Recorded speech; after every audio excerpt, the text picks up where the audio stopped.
नमस्कार, मैं आकृति और आप देख रहे हैं इंडिया पब्लिक खबर। बिहार विधानसभा चुनाव में एनडीए के सीएम कैंडिडेट को लेकर राजनीति गर्मा गई है। महागठबंधन ने आधिकारिक तौर पर तेजस्वी यादव को अपना सीएम कैंडिडेट घोषित किया है, तो वहीं दूसरी तरफ एनडीए बार बार कहता रहा है कि वो नीतीश कुमार के नेतृत्व में चुनाव लड़ रहा है।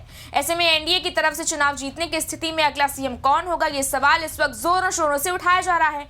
इसको लेकर स्थिति अभी तक स्पष्ट नहीं थी। खुद केंद्रीय गृह मंत्री अमित शाह ने एक इंटरव्यू में साफ किया था कि चुनाव जीतकर आने वाले विधायक ही तय करेंगे कि अगला सीएम कौन होगा, लेकिन ऐसा लगता है कि कहीं न कहीं एनडीए अब महागठबंधन के दबाव में आ गया है। महागठबंधन अपने हर चुनावी सभा में ये सवाल उठा रहा है कि एनडीए का सीएम चेहरा आखिर कौन है।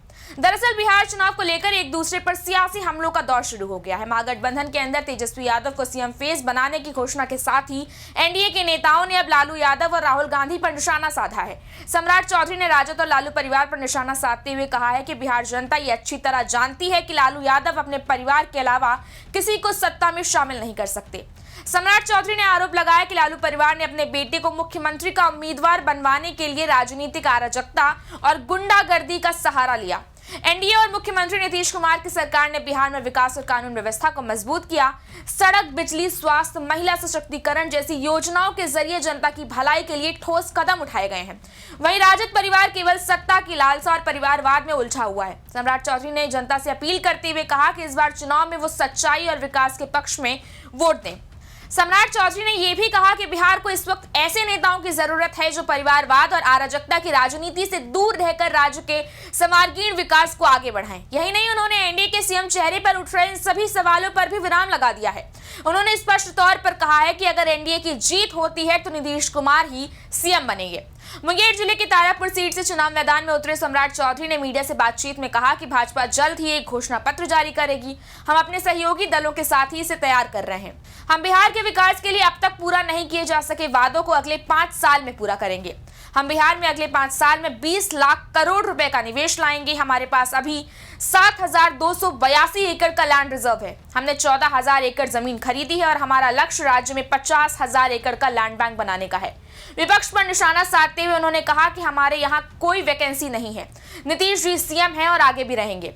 वो भाजपा आई थी जिसने अक्टूबर 2005 में पहली बार नीतीश कुमार को सीएम उम्मीदवार के तौर पर पेश किया। नीतीश कुमार की विचारधारा भले ही अलग है, लेकिन वो एनडीए के भीतर सभी को स्वीकार्य हैं। इसमें कोई दो बात नहीं है, ये चर्चा का विषय ही नहीं है। नीतीश कुमार बीते 29 साल से भाजपा के साथ हैं। बीच के कुछ समय को छोड़कर भाजपा की बदौलत ही लालू प्रसाद यादव और नीतीश कुमार मुख्यमंत्री बने। लालू यादव 6 माह में ही बदल गए। ये बात 1990 की है, जब राज्य में जनता दल की सरकार बनी थी। उसे भाजपा ने समर्थन दिया था। उस वक्त लालकृष्ण आडवाणी की रथ यात्रा चल रही थी।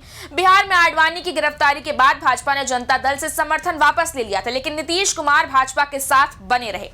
पक्ष और विपक्ष के बीच जारी सियासी खींचतान के बीच अब जेडीयू के कार्यकारी अध्यक्ष संजय झा ने भी नीतीश कुमार के सीएम उम्मीदवार होने पर उठ रही सभी अटकलों को शांत कर दिया है। उन्होंने कहा कि एनडीए में नीतीश कुमार को अगला सीएम बनाने को लेकर पूरी तरह सहमति है। इतना ही नहीं, उन्होंने ये भी दावा किया कि नीतीश कुमार, जेडीयू और भाजपा और अन्य सहयोगी दलों के बीच सब कुछ ठीक चल रहा है, किसी तरह की कोई खटास नहीं है। फिलहाल तो अब सबकी नजरें सीएम फेस को लेकर एनडीए के फाइनल डिसीजन पर हैं। क्या नीतीश कुमार ही इस बार बिहार के नायक बनेंगे या फिर इस बार किसी नए चेहरे को मैदान में उतारा जाएगा? इस बारे में आपकी क्या राय है, हमें कमेंट सेक्शन में जरूर बताएं। वीडियो को लाइक करें, शेयर करें, चैनल को सब्सक्राइब करें। शुक्रिया।